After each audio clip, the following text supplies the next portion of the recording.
The broadcast is now starting. All attendees are in listen-only mode. Hi, everybody. Sorry we're getting started a couple minutes late, but we just want to thank all of you, first of all, for joining us. I'm really excited to welcome you all today and looking forward to getting started. So just so that you have a sense of whose voice you're hearing, my name is Samantha Watson. I'm the Executive Director of the SAM Fund for Young Adult Survivors of Cancer. Sitting next to me, who you won't be able to hear, but who will be fielding your questions during the webinar, is Michelle Zietler, our Program Director. For those of you who wanted a little bit more information about the SAM Fund, we're located here in freezing cold Boston, but we have a national focus on helping young adults to regain their financial stability after cancer treatment. Our biggest program is our grants program. We've awarded over $735,000 in grants since 2005 to young adult survivors across the country, with $135,000 that was just awarded this past fall. So those of you on the call who might be wondering, the eligibility requirements for our grants are that you have to be between 17 and 35, finished with your treatment, and residents of the United States. And the application for our 2012 grants will be posted on our website in June. And more information is on our website, www.thesamfund.org. So just a few quick notes before we get started. Tomorrow you will get a follow-up email from GoToMeeting, which is going to have a link to a post-webinar survey. It'll look pretty similar to the pre-webinar survey you guys filled out before. Please take a few minutes to fill it out. Please, please, please. We really rely on your feedback to continue improving the program. And then again, in about 6 months, you'll get an email from us with another quick survey, really short. It won't take you that long to fill it out. And basically what we want to know is if this webinar was helpful to you in improving your employment situation. So if you could take a few minutes to give us your feedback, we would greatly appreciate it. One last note before we get started, there are going to be several opportunities throughout the presentation to have your questions answered by Rebecca, who's our presenter. You can IM in questions anytime they come to you during the presentation, but if we don't bring them up right away, it might be because an upcoming slide is going to address them. So sit tight with your questions. They will be answered either during the webinar or afterwards by email. Okay, so that's all I have in terms of logistics. Quick note about our program. This webinar is part of our series called Moving Forward with Your Financial Health. It's a program that we created back in January of 2011 thanks to a grant from Pfizer. And it's really meant to address some of the most common financial challenges that young adults with a cancer history face. Because we're a small organization and can't give direct financial assistance to everyone who needs it, it's really our hope that through these webinars you guys will get the tools and the confidence to advocate for yourselves and improve your financial situations. Also gives us an awesome opportunity to partner with cancer organizations and financial professionals who are doing really, really important work. So we're really happy to be able to give you these resources and are excited to see where you go from here. So upcoming topics for our webinars include knowing your insurance rights, options for financing family building procedures, and reducing medical debt. If you guys have ideas for future webinars, just let us know by shooting an email over to webinars@thesamfund.org. So today's webinar is called Young Adult Cancer Survivors, Employment Challenges and Concerns. And it's a topic that's particularly relevant now because of the state of our job market. It's hard for most people right now to find a job, and for those young adults with a history of cancer, it can get even more complicated. Questions like, do you tell a potential employer about your cancer history? What if you need time off? How you explain a gap on your resume during an interview? Wondering whether a potential employer or a current employer can look at your Facebook page and use the information against you in any way. Stuff like that makes all of this so much more complicated. And in an effort to address some of these questions and figure out how to deal with them, we went straight to the source. So I'm really, really excited to welcome Rebecca Nellis as today's presenter. She is the Director of Programs at Cancer and Careers, which is a program of the CEW Foundation, the charitable arm of Cosmetic Executive Women, which is dedicated to empowering and educating people with cancer so that they can thrive in the workplace. Cancer and Careers offers expert advice, interactive tools, educational events, and a comprehensive website, which is cancerandcareers.org. And through the website, they offer free publications, career coaching, and about a zillion other resources. And ultimately, the goal of Cancer and Careers is to eliminate fear and uncertainty for working people with cancer. So we hope that that's the outcome of today's webinar. We welcome all of you. Welcome, Rebecca. And Rebecca, on behalf of the SAM Fund, I just want to thank you for taking time out of your schedule to present the webinar today. And without further ado, I will turn it over to you. Well, Sam, I am thrilled to be here, and we also think partnering with as many great organizations as possible is the only way in which we'll ever get to the bottom of most of these issues. So I am thrilled to be here. I look forward to all of your questions. I'm sure you're going to have many, but hopefully I will be covering a bunch of those topics as I go through it. So if you bear with me, I think we'll get to the bottom of a good chunk of it. So as Sam said, I am the Program Director for Cancer and Careers, and the program actually turned 10 last year. So we have been at it a long time. In fact, well before I think people were really talking a lot about the workplace, we were trying to begin to put together the puzzle pieces around the issues surrounding cancer and work. The program is very focused on providing practical guidance and access to experts. So we don't offer medical advice, but we work very closely with medical providers to understand what their needs are around these same issues. And similarly, we are not a legal organization, but we do know a lot about the law, and we know a lot about where you can get more information around the law. Sorry about the brief technical difficulties, but here we go. So moving kind of straight into the content of this conversation, I think the key thing that happens is that everyone on this call, and in general when I speak, is at a different place in their work and cancer dilemma. And for some, the early decisions have already been made, and you maybe even already had to change course from what you thought was going to make sense and work. And for others, you're past the work and treatment question and on to wanting a new job or a great deal of gray area in between.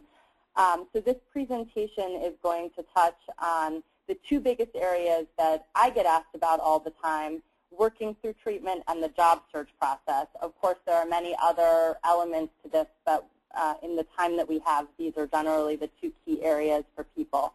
And both of these areas can be more complicated for young adults who often worry that they'll never be able to compete with their healthy counterparts and or feel like they can't take professional risks because they always have to prioritize job security and health benefits. So these are issues that your peers are facing every day, and we know that. And of course, there is no one answer for anyone, and I think that is what provides the greatest challenge to knowing what your path needs to be, is figuring out what your path is.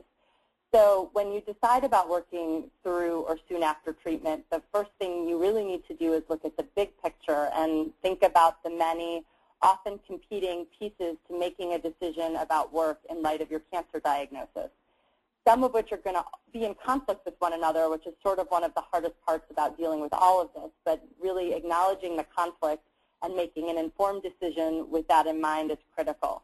So the first key questions to ask when you're thinking about keeping your job through cancer treatment and recovery is how important is work to you, and what information do you need to make a decision about work? And then, of course, those two questions really just lead to a whole lot of other questions. Things like, how will treatment affect work and schedule? And the first thing that we recommend is that you work with your healthcare team, because they're the ones that can help you at least make the best guess of how much time you'll need for surgery and treatment, and help you map out periods of productivity and fatigue during the treatment process. So at the beginning, it may not be as big an issue as in the middle or the end, or vice versa, because everyone's treatment protocol is different. So talking to them is really a good way to get a sense of what the average person goes through on the treatment protocol you've been prescribed. And then that also helps you determine what kind of schedule you need and if you can schedule your treatments around your work. Some things that we know have worked for other people include, understanding, will you feel worse on the day after treatment, in which case maybe you should schedule it on a Friday so that you have the weekend to recover and can go back to work on Monday with a little distance. Or does the nausea hit 3 days after treatment, and because you know that, does it make more sense to schedule it earlier in the week so you're feeling the worst over the weekend? Or for others, are you a parent, and is the weekend time the most important time of all to you, in which case you might want to think about scheduling treatment so that it hits you during the work week and taking time off or stepping away in order to keep the balance of the things that are most important to you. Other questions to ask are, what are your job demands, and both physically and mentally, and you really have to be realistic about this. Are there new barriers to getting to work? Is it uncomfortable, for instance, to catch the bus now or whatever your commute includes? How many hours can you honestly put in? And what other areas of your life, from cooking to helping kids with homework to tending to aging parents, take up substantial energy and need to be taken into account when you think about your limited energy and time and where you can best focus it? And then also to think through how flexible is your work environment in terms of both hours. Can they be limited or flexible, and work assignments? And can accommodations be made in either? And what's the impact on your finances and your insurance if you take time off? The reality is that the Family and Medical Leave Act is unpaid, and COBRA benefits are very expensive. So unfortunately, as many of you already know, sometimes this makes your decision for you. And after the practical questions, it's also important to consider, how is your identity connected to work? For most people in this country, it's deeply rooted in the work that they do. We are a culture of people who take pride in what they do and talk about it with strangers, and it's very important to them. So it's something important to consider in this process as well. And work also can provide a reason to get up in the morning and be proactive, and it can also be a momentary escape from everything cancer, which has, far-reaching benefits for some. And then lastly, and this is, a little bit different depending upon where you are in the work continuum, but for many people, a cancer diagnosis impacts career priorities. So asking yourself if those things have changed and thinking through what that means and how you might be proactive about it is another piece of the puzzle. As part of your data collection, to best answer all of these many questions and the many more that I didn't have time to mention, you'll want to understand your treatment options, as I said before, and the specific recommendations from your healthcare team. Beyond that, you'll also want to know what the timeline for each phase of treatment is, what side effects are common, and any solutions your healthcare team already knows about for managing them. And simultaneously, you'll want to gather information from your workplace on everything from leave policies to any pre-existing flexibility options. This is part of how you will determine if you're going to work through it, take some time off for some portion of treatment, or step away for a longer period. Most importantly, assuming you've determined that work is an essential component of your overall well-being and your financial health, you'll want to convey that to your healthcare team. If they don't know that you want to work through treatment or get back to work as soon as possible, after surgery, for instance, they can't take that into account in their plan for your treatment protocol and scheduling. They also need to know what your priorities are to help you best mitigate the side effects of treatment for the workplace. I can't stress enough, which may be apparent since I've mentioned it in all the last 3 slides, how critical it is to actually explain what you do day to day and what you want to be able to do to your healthcare team. That's the only way they can help you figure out what your options look like. And if you do decide to work, the next decision is whether you tell or not at work. And this is a big web of complex choices, each one leading to the next. But the 2 major things to consider overall are what you've learned from your healthcare team, so how do they expect treatment will interfere with your ability to perform your job duties, and what legal benefits there are to telling, like reasonable accommodations, which isn't something that we're going to go into a great deal on this call, but the Cancer Legal Resource Center is a great resource for anyone who has questions about that, as is the Job Accommodation Network, which actually provides example accommodations that people have asked for that have really made a difference to staying on the job. After those 2 questions, you'll want to think about your work environment and culture. Is it a safe, flexible environment? Then you might want to tell early and fully disclose. If it's close-knit, if it's like a family. If it's more corporate or formal, then perhaps only when necessary and just the facts. And you may never tell at all, which is an important piece of this conversation. But we're going to proceed through the rest of the presentation kind of under the idea that a person would tell and then how to think through the rest of that. And if you're unsure about what kind of company you work for, think about things like how long have you been employed there? What are your work relationships like? Is there a lot of teamwork? Do you consider your work friends friends or just work friends? how has your work performance been until this point? And this is really important. You have to be truthful and realistic with yourself. If you've had poor performance reviews, that could be an insurmountable obstacle when it comes to getting workplace support. And the other thing to know is if you choose not to tell and you've had great workplace reviews, but then your work starts to suffer and you haven't shared the fact that you are going through a cancer treatment or diagnosis, then you can't be protected under the Americans with Disabilities Act, which again is something that you can get more detail on the Cancer and Careers website or with the Cancer Legal Resource Center. But it's an important thing to recognize that the only way to be protected under the ADA is to have told in order to get reasonable accommodations. How have others been treated in similar situations? So this is another key indicator of whether you might want to tell because you might get a great deal of support at work. Was the company flexible? Are there policies in place already like donated vacation time that make it easier on the employee? If yes, then these are certainly good signs that the culture is positive. And then, of course, not to be overlooked, you need to explore your individual personality and feelings around the cancer diagnosis. If you're outgoing, then you might want to be upfront and specific. If you are private, then you might only want to tell as needed, if at all. Most importantly, you want to be true to yourself and know that everyone reacts differently to a diagnosis. If you have decided to tell, the next challenge is, of course, who. I recommend picking the person you're most comfortable with and starting there, especially since the first conversation can be the hardest. Your immediate supervisor might be an obvious possibility, as they are often the person you work with most closely, and they can also be an ally and an advocate within the company. But if you don't feel comfortable with your supervisor, HR can be another good place to start. They do have a comprehensive knowledge of company policy and benefits, and their experience with other people who have gone through something similar makes them fonts of information. But it is important to remember, not in a scary way, that HR's job is also to protect the company, which usually goes hand in hand with trying to protect you as well, but not always. So think that through and gather as much information as you can in advance so when you sit down with someone, you're armed with all the best information. And then finally, if you want to share with your colleagues, the best approach is to let them know what to expect. For example, fatigue or hair loss. Prepare them for what's coming up so they don't start guessing the worst. Then focus the conversation on how you plan to cope and get work done to alleviate any worries. People really will take their cues from you on how to handle the situation. If you seem to have it under control, your colleagues will react accordingly.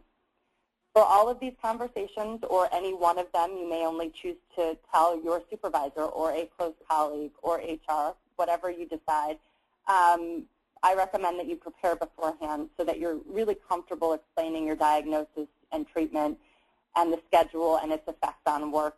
Remember that everything is fluid and can change, so it's important to explain that too and not make promises about 6 months from now that you can't possibly know how you'll feel. And then if it's possible, which it is not always, have a plan of action ready about how you'll handle the work, when you'll be out, what is the best way to reach you when you aren't in the office, who will cover your workload when you're out, and any other details that will make this process easier for both you and your employer. So we get asked, about kind of space modifications. These tend to fall under either really simple things that just happen, or they can be considered a reasonable accommodation. They're usually quite simple, but it's important to think about how you can make your workplace more comfortable and productive and modify it as needed. So some of the things are it's really about making sure that you're not expending any unnecessary energy. So if a special chair would be more comfortable, bring one in, or a backrest or pillow. And if you sit at a desk all day long, put your phones and files and printer and everything within very easy reach. It may help to provide your supervisor with a letter of medical necessity for chairs or other equipment to ease the process. Again, this could fall under in a request for a reasonable accommodation. And then a lot of people ask us about modifying your work schedule and what kind of options are out there and what are people doing. And in our current world, things like distance work or flexible schedules is actually becoming increasingly more common because it's economically viable for employers. So it's gotten less and less strange to have this be part of some people's jobs. So a few options to think about when trying to develop a workable schedule. and again, they aren't one size fits all, but just to get you thinking are, can you work from home part or full-time? This can eliminate a draining commute or enable you to lie down when necessary. But the key to successful telecommuting is to really structure the arrangement by setting up an agreement with your employer that sets down what hours you will be working, how you will be reachable, email, phone, and how you will indicate when you are away from your desk, things like away messages on IM and voicemail and email.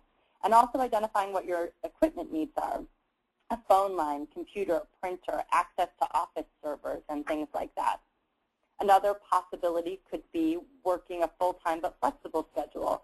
This would mean you would continue working full-time but vary the start and end times of your workday, or take time out during the workday to go to appointments and make the time up by working later that day or later in the week additional hours.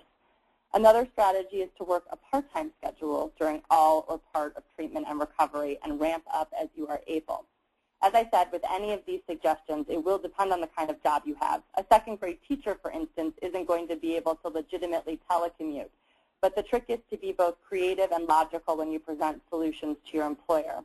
And we actually had a teacher come up to us at one of our in-person events and tell us that though she couldn't legitimately telecommute, she was able to reduce some of her additional duties like lunchroom and playground during her treatment, so she could really just focus on teaching her classes and getting well. So I think really the big takeaway from this is simply to think about what your job looks like and think about ways in which you can continue to do it, but allow yourself the time that you do need to go to treatment and to recover from the treatment. A few more on-the-job strategies for working through it. One of the most major things we hear about is how to stay focused and concentrate. And really, these are just little tricks to help kind of get you thinking about ways to be more focused on one task at a time. So the first thing we suggest is that you forget multitasking and you write down a list of priorities. And this always horrifies people, turn off your email and your phone and focus on one thing at a time. It's really difficult to do, but it makes it easier to stay linear on a topic, which is one of the challenges we hear about. Another key thing is to write everything down. So if you forget, you'll always have a record, and to keep a notebook with all your to-do things in one place and take it everywhere, the same notebook. So even though most people don't merge their work stuff with their home stuff, if you only have to remember one red notebook and you know that everything is in there, it's just one less worry and one less thing to misplace. And it's a really good idea to rehearse everything, from presentations to project updates and even phone calls, just to sort of get it in your head and get it out of your mouth, what it is you want to say, in order to help keep focused and concentrating when the time comes to actually make the call or give the presentation. Ban clutter and clear your desk or work area so that you're not looking at an overwhelming amount of stuff. Everyone could probably take this advice, but take a break, refocus, take a walk around the office or the block just to kind of get the juices flowing. And another strategy is to identify a point person, someone you trust who's willing to be a centralized source of information about you, your health, your schedule. Your point person saves you from having to constantly update everyone on how you are feeling, and your point person can also be your go-to person to find out what's happening at the office when you happen to be out. And the last bullet on this slide is really the hardest, but this is a time where it is critical that you are honest with yourself about your limits and that you set fair boundaries about what you can and can't do and stick to them. So Rebecca, actually there were a couple questions that came in. A couple of them have to do with gaps on a resume and disclosure issues, which I know you're going to address a little bit later on, but there was one question that I wanted to put out there. Someone asked if an employer can force you to disclose the actual stage of your cancer or how much information they can force you to inform them about. And the example that this person gave was about having a bilateral mastectomy but didn't need chemo or radiation, and she was harassed by her boss, and HR said that it wasn't covered by the ADA because they weren't really sure it was cancer. So the question really is, how much information are they entitled to? How much can they force you to tell? What's your advice on situations like that? So it's a great question, and it's an it depends answer, unfortunately. And this, again, I want to stress that this is a legal-related question, and so I'm going to give you a very general response and then tell you that the Cancer Legal Resource Center can walk you through your personal situation. But all an employer can request with regard to an accommodation, assuming that the employer is required to protect under the ADA, and there are sort of the main thing about the ADA is that it has to be a company of 15 or more employees, is something from a medical professional indicating and backing up the need for the accommodation. They can push back or suggest a different kind of accommodation, and it's a back and forth process. So the second someone uses the word harassed and was told that their rights might not be included under something is the trigger for me to get legal advice, always. Because the better, and I don't mean it in a sense that it means that you'll wind up going to court and fighting with your employer, but the more that you know, the more likely you can smooth this out.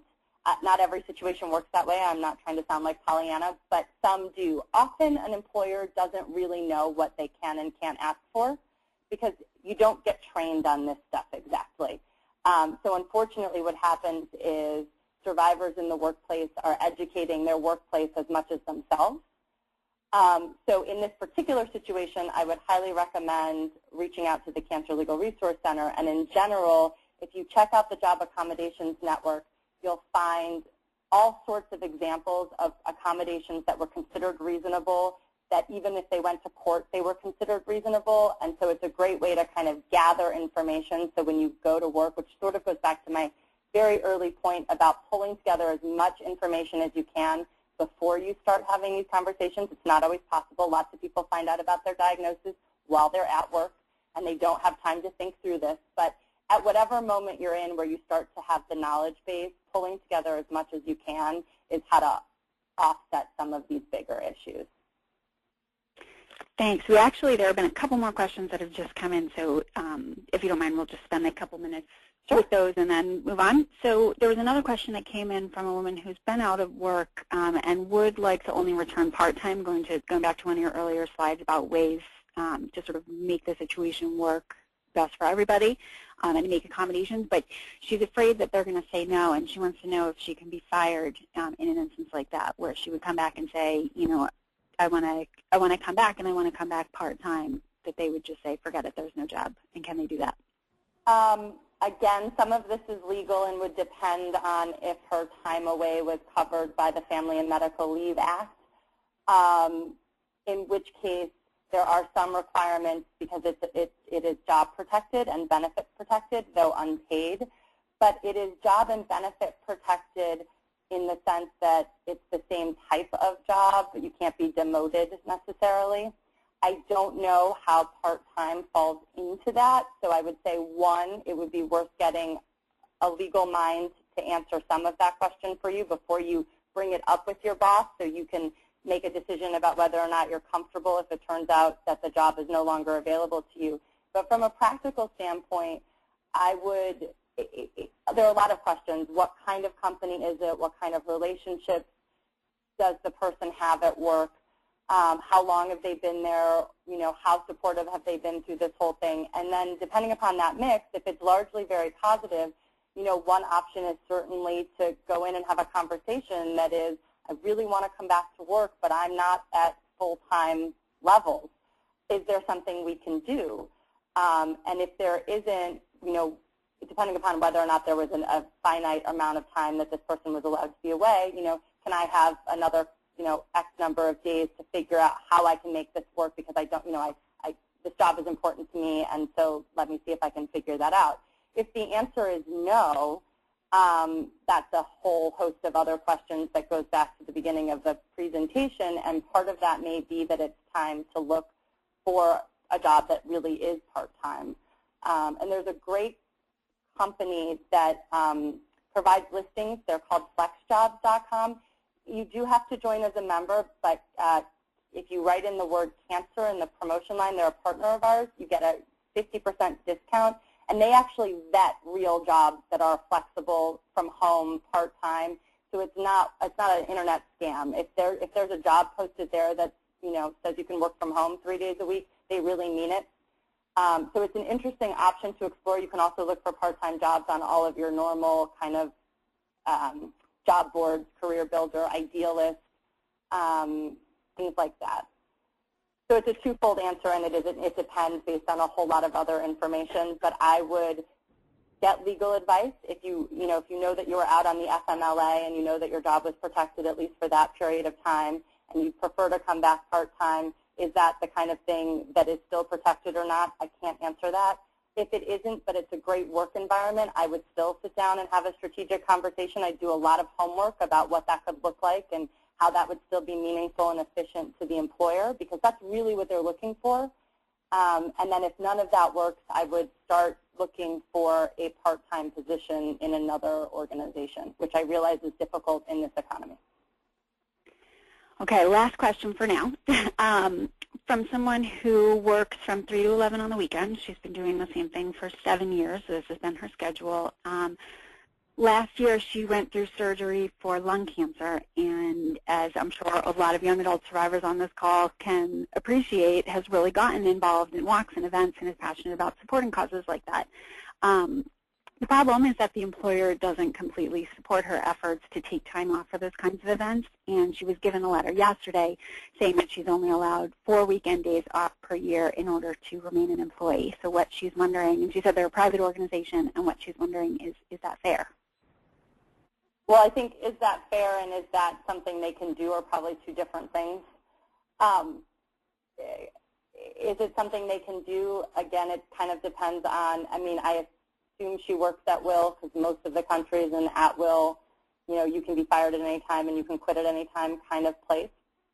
And if this was her schedule and she had more days off a year than that before, then I guess there could be a question on whether or not they were changing the policy for everyone. I don't know if there is a legal leg to stand on. I feel like I'm a repetitious source right now, and I don't want to discourage anyone. These questions are often very intimately tied together, the legal and the practical, and there sometimes isn't a good answer from either end. So is there a legal leg to stand on? I'm guessing it would depend on the state, the employment contract, if there is one, the employee manual, and the previous agreement about time off.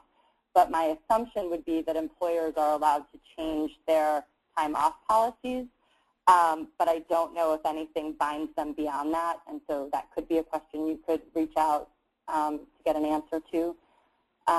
So I think if the question is that fair, of course I think it's not fair, but is it possible? Perhaps. Great.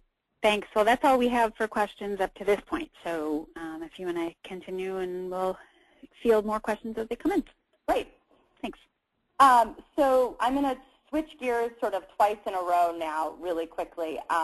This online brand topic is one that has become really, really important to me over the last year and a half as I've traveled around the country and talked about these issues with people, because it is something that people are using a great deal of online resources and support, but they aren't necessarily thinking long and short term about it. So social media and generally technology has become an incredibly important component to survivorship, and providing immediate support and community is a really valuable thing for people going through treatment and recovery. But there are things to consider. Not necessarily maliciously, but employers do Google candidates. And I would be willing to say at this point more of them do than don't. And they do it to see what comes up and to get a sense of, if you've said that you do a lot of online writing, to see what that looks like, or to find your LinkedIn profile, which we'll get to a little later on in the presentation. But they definitely Google people. So setting privacy settings is really important on things like Facebook. And making sure that you keep up with how Facebook changes those privacy settings and resetting them every time, so that the only people who can access your information are the people who are your friends directly. And you should think about, if you have a friend list that's 2,000 people, then you might want to be even more careful about what you post than just setting your privacy settings. You should consider your profile picture carefully, especially if it's public, although I think possibly on the new Facebook, they're all public. So make sure that from a professional standpoint, it's professional if you happen to be hunting for a job, but also if you are taking time off from work, for instance, and recovering from surgery, don't put a picture up of you with a Mai Tai in Hawaii. I'm not saying don't go to Hawaii to convalesce. I'm just saying don't put that photo up so your employer could potentially see it. And you'll also need to consider how you talk about your cancer in these public spaces if you don't intend to tell your current or future employers about your cancer treatment and recovery. This stuff now lives forever online, even though it feels very disposable, like, Twitter, 5 minutes later you can't even find your own post, but they're out there. So thinking about not just the great employer you have today who's been super supportive, but the employer 3 years from now who you might not want to tell about your cancer treatment because it's no longer the most prevalent thing going on, or you don't need any special support from anyone in order to proceed. But if you put it online and someone Googles you and they look long enough, all of this stuff comes back. So it's not an encouragement not to make use of the resources. It's an encouragement to think about both the short-term value and the long-term. And then, of course, there are sites designed for support that have a higher level of privacy, like My Lifeline and Caring Bridge, and they can be a good option for a safe space to talk about your diagnosis with only those people who you select. But again, this goes back to a point I just made, but consider this. If you decided not to tell at work, but you're blogging publicly about your diagnosis, you have in fact told, because now it's in the public domain. And once it's on the web, it doesn't go away. So you just really need to be mindful that the decisions you're making have impacts along a wide spectrum of time, not just the immediate one that you're in. And I think this comes up a particular amount with the young adult community because everyone is so internet savvy, and there are so many great organizations to support and be connected to and to talk about your cancer with. And I am not discouraging making use of all of that. I am, however, encouraging thinking about what you do online so that, it doesn't come back later to bite you in a way that you weren't anticipating. I know we were going to stop to see if there were any questions about the online world. The only question that came in was about the privacy settings, and if you use those privacy settings, is there any way for employers to get past them? Do they get any sort of access to your profile somehow? Is there any way, or are you just, bottom line, you're protected, your information is protected if you set the right privacy settings? I guess what I would say about that is they change practically every day. So one, no one can keep up. And two, I think, there's a lot of debate around Facebook and what advertisers and sponsors and things like that can have access to. And do I think that there's a crack out there that employers are using in order to get to the bottom of your life on Facebook? I doubt it, because people are busy. But I would say that there's no guarantee, because the only agreement you and Facebook have is whatever their current privacy settings are, and they change them all the time. And don't get me wrong, I'm on Facebook. I use Facebook. And I occasionally remind myself that I'm constantly telling people to be careful on Facebook when I forget that Facebook is Facebook. So it's not meant to terrify anyone. It's meant to sort of encourage. I would guess, let me put it to you this way, I hire pretty frequently and have staff, and I don't go past the third page of a Google search. So an employer would really have to want to be looking for something that they could get access to dig deep. But when you Google someone, very often your Facebook profile comes up in the first page of searches because Facebook is so highly trafficked. So that profile picture and how much information is public given Facebook's current privacy concerns or statements is an important thing to think about. And just try it. Google yourself. I mean, that's the first piece of advice I always give, because then you'll know what people see when they Google you. I also know people who are not survivors but are on the job hunt and have changed their Facebook name to be less identifiable to their professional name. again, at some point, that gets complicated if you're talking about all the places you may have talked about a cancer diagnosis. But if you're just concerned about Facebook, you could certainly tweak your Facebook name in a way that is unlikely to show up based on what you write on your resume.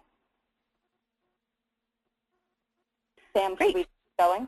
Yeah, definitely. There are a couple questions that came in, but just for any of you who have been laying in questions, in the interest of time, we're going to keep going with the presentation, and we'll come back to your questions either at the end of the presentation or directly afterwards over email. So if you IM in questions, we will get to them, we promise, but yes, let's keep going. Okay, great.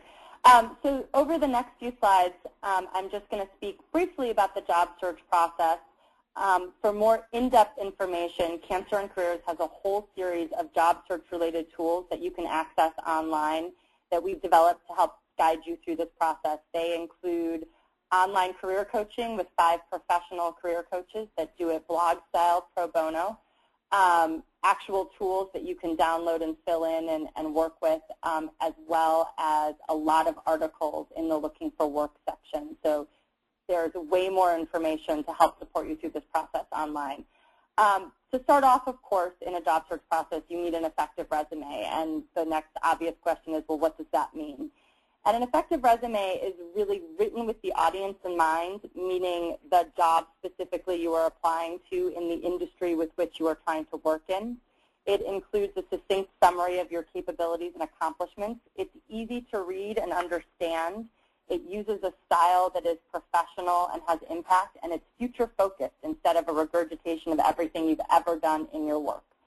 There is also more than one kind of resume. For instance, the chronological one is most common, and that takes the reader through a person's work experience, job by job, most recent first, whereas a chronological functional resume is more of a hybrid arranged by highlighting skill sets and accomplishments up top and specific job experience lower down, which might be preferable for someone who has several gaps in their work history. And you can see examples of both of these kinds of resumes at cancerandcareers.org. Other tips in general for resumes, years on your resume, not months and years.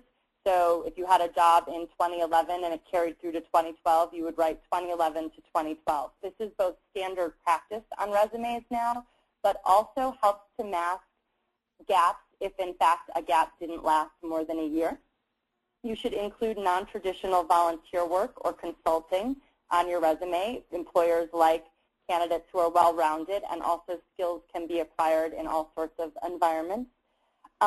It can be up to 2 pages if you have 10 to 15 years of work experience. For recent graduates, it should be a page. It should have a profile or summary at the top because more and more, particularly larger employers or employers who outsource the sifting through resumes, use keyword scanning software. So the profile and summary at the top help to provide some of those targeted words. After the resume, of course, you need a cover letter. And they tend to be the most challenging for people in general, I would say, but certainly new to the employment realm. Common mistakes include not proofreading, not knowing your audience, not following the instructions in the ad, and not updating the to whom the letter is being sent to from the last time you used it. And I know that sounds like common sense and hilarious, but you would be surprised how many cover letters I've gotten that weren't for the job I was hiring for or weren't to me. But ultimately, the 2 best pieces of advice around cover letters are really don't just regurgitate your resume. This is your opportunity to use prose to draw parallels or highlight an experience that make you uniquely suited to the role. And don't use a generic letter that isn't tying you to the specific company or job in question. After the resume and the cover letter, hopefully you've now gotten a phone call, and so you're going in for an interview. And like with the resume, one of the biggest fears, and I know this was true for many of you when you wrote in to sign up for the webinar, is how do I explain a gap in my resume due to cancer treatment in an interview, and will that stop me from getting a job? So the second question is harder to answer because it's very hard to know why someone doesn't get moved through the interview process or get offered a job. Of course, it could be related to that. But the first question we can give you some guidance on. So in the initial stages of a job search, you'll want to be prepared for questions related to gaps in employment history. but one unexpected upside to the current economic situation is that employers today are used to seeing candidates with some gaps due to many reasons, so they may not even ask about yours. And if it does come up, be future-focused, non-specific, and brief. What is most important to a prospective employer is how you can solve their problems and meet their needs, so be prepared to speak to that. We never recommend lying because it will ultimately not work out in the end, but that doesn't mean you should answer that question with a detailed account of your cancer experience. It's more, I was dealing with a health issue, and now I'm ready to do X, Y, and Z for you, and I'm so excited to be back. Or for people who are thinking about a career change, I really came to a point in my last job where it was clear to me that this wasn't the right path to me, so I decided that stepping away and figuring out what was made more sense, and now here I am, and I'm ready to go. Here are all the things I can do for you. And once you work out what your answer to that is that feels authentic without feeling overly personal or too involved, you practice your answers so that you can be at ease during your interview. Frankly, I think you should ask everyone you know to interview you so you can stumble as many times as you need to before it becomes just part of your easy to talk about vernacular. And another important thing to keep in mind that I find that survivors forget a lot is that though cancer might be in the forefront of your mind, it is not for the person sitting across the table interviewing you. So try and remember that you would be an asset to them and that this is your opportunity to dazzle them with how and why. This is my favorite stat because I just can't believe it. According to one of our professional coaches, over 85% of jobs are found through other people versus job boards, headhunters, or ads of any kind. Unfortunately, many people tend to be uncomfortable with the idea of networking, either because they don't know how to go about it or they don't like to ask for help.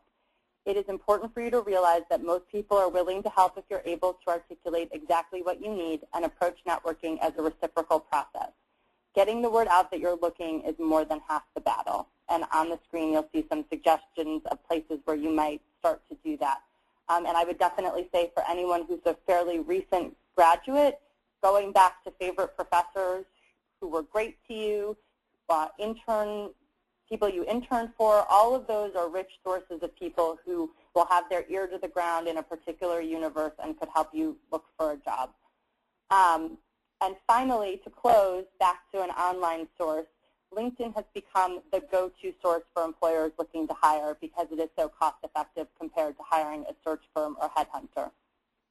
And given the fact that it's being used so much to find talent, you really need to make sure that you're utilizing it to its fullest potential by writing a compelling profile, asking for strategic and substantive recommendations, posting professional updates, and joining relevant groups, and making sure that they make it so easy that there's a bar to tell you how close you are to a complete profile. Your goal is to get it to say 100%.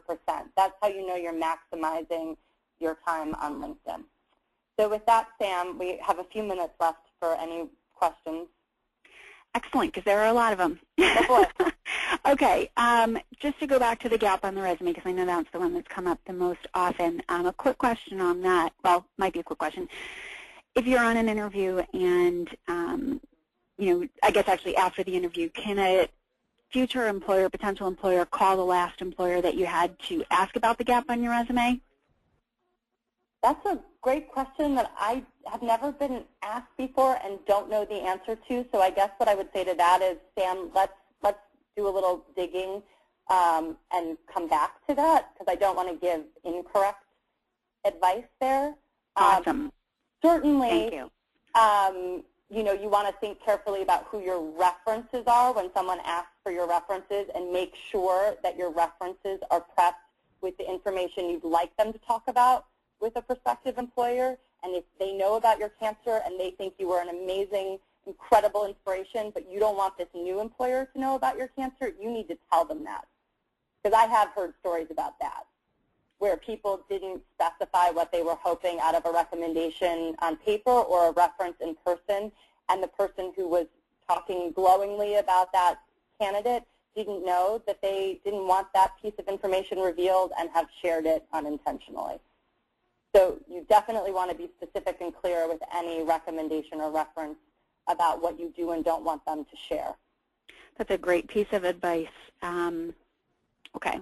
So, and yes, we'll follow up with the person who asked that question. We'll do a little bit of research and get back to you on that. So we had two questions that came in that are sort of along the same lines. I'm going to do my best to combine them into one. A lot of times for young adults who go through cancer treatment, it changes our priorities, it makes us more passionate, it makes us reevaluate our goals, any number of really positive things, and really sort of transforms a lot of people into, stronger, more dedicated, more passionate, however you want to say it, but it really becomes an asset in some situations. And so the questions that came in really have to do with that fine line between disclosing too much and, keeping it too private. But is it okay? What do you suspect an employer or potential employer's response would be if you brought up cancer on an interview as an asset? As a positive. Is that a good idea? What's your thought? So this is a hot topic pretty often, and there are some people who absolutely have no interest in working for anyone who isn't going to know and include the cancer piece of that person's existence as part of what makes them who they are. And for those people who can really own that and are comfortable with any possible sort of ramifications, if you will, around not getting called back for a job or whatever, I think that's what's authentic to them and that's what makes sense for them.